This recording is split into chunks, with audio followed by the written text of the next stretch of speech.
badge that couldn't protect, her detective.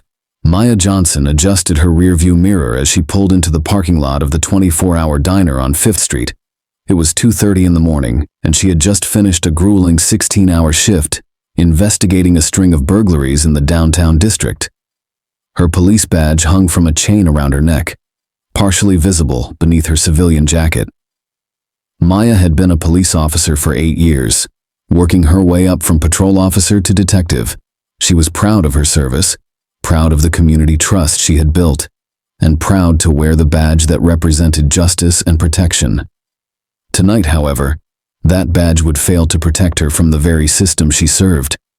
As she stepped out of her unmarked Honda Civic, Maya noticed a patrol car slowly cruising through the parking lot. She thought nothing of it. Police presence was common in this area, especially during late-night hours. She locked her car and walked toward the diner, looking forward to a quiet cup of coffee before heading home to her apartment. "Excuse me, miss," a stern voice called out behind her. Maya turned to see 2 white officers approaching her, Officer Bradley Stevens and Officer Michael Torres. Both men were younger than her, probably in their mid-20s, with the kind of aggressive posture that Maya recognized from her early days on the force. "Can I help you, officers?" Maya asked politely, her hand instinctively moving toward her badge. "We've had reports of suspicious activity in this area," Officer Stevens said, his hand resting on his service weapon. "We need to see some identification." Maya smiled, assuming this would be a quick misunderstanding. "Actually, I'm Detective Maya Johnson with the Metropolitan Police Department." She pulled out her badge and ID, holding them clearly visible. Officer Torres squinted at the credentials, then looked back at Maya with skepticism. This could be fake. We've seen a lot of fake badges lately. Maya's smile faded. In 8 years of service, no fellow officer had ever questioned the authenticity of her badge. "I can give you my badge number if you'd like to verify it with dispatch," she offered, keeping her voice calm and professional. "Turn around and put your hands on the car," Officer Stevens commanded, ignoring her offer. "Officers, I think there's been a misunderstanding." "Now!" Stevens shouted, his weapon now partially drawn. Maya's heart began to race.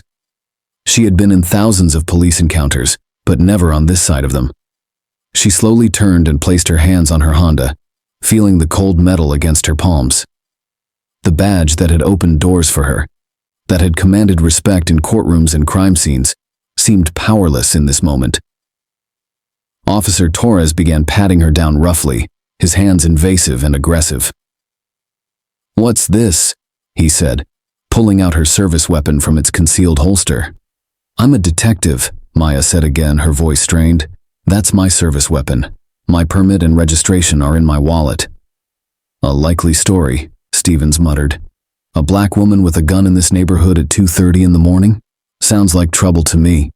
Maya felt a chill run down her spine. She had heard those words before, not directed at her, but at countless civilians she had encountered during her career. The realization hit her like a physical blow.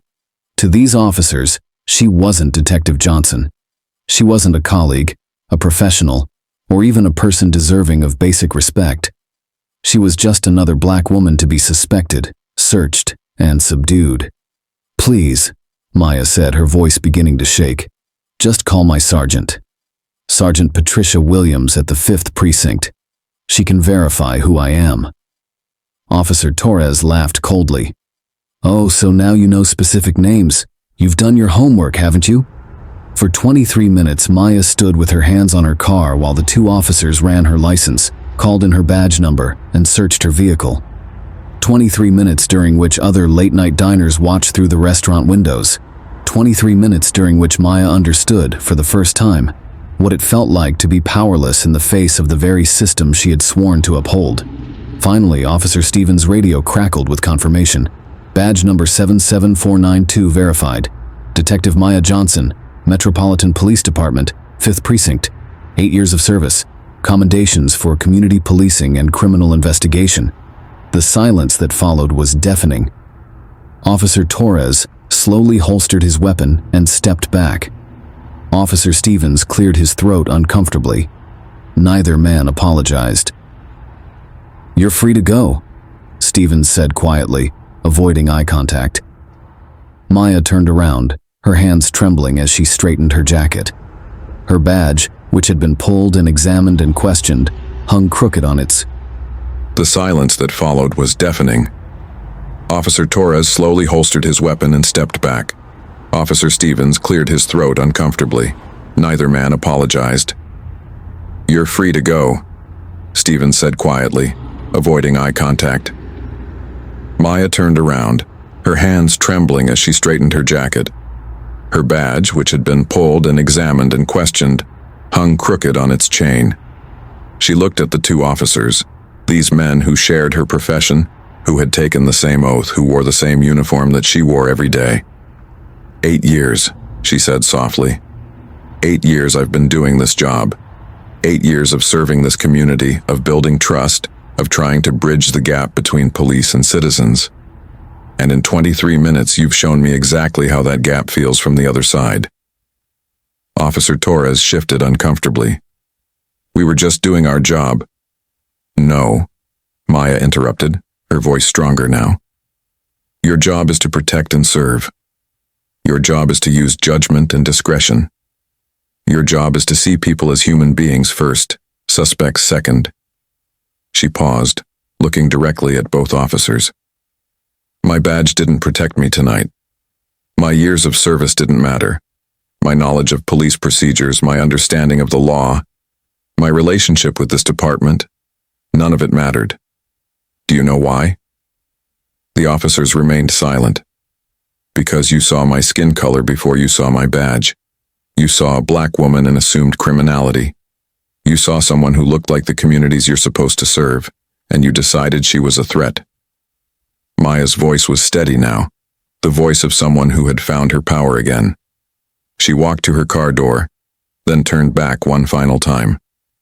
"I'll be filing a report about this incident, not because I want to end your careers, but because this can't continue to happen. Not to me, not to the civilians we encounter, not to anyone."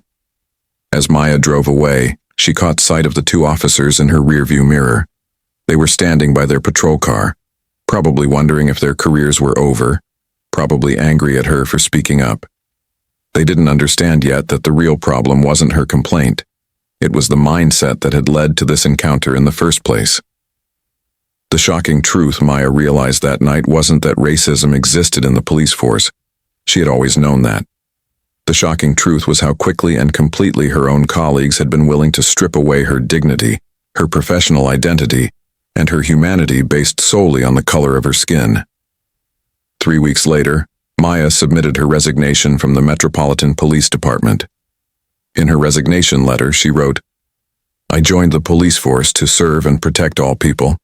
I am leaving because I have learned that some people, including those who wear the same badge I wore, believe that some lives are more deserving of protection than others." Officer Stevens was suspended for 2 weeks without pay. Officer Torres received a written reprimand. Both men returned to active duty and continued their careers in law enforcement. Maya Johnson became a civil rights attorney, dedicating her life to fighting the very system she once served. She never forgot the feeling of her badge being powerless to protect her, and she spent the rest of her career ensuring that others wouldn't have to experience that same powerlessness.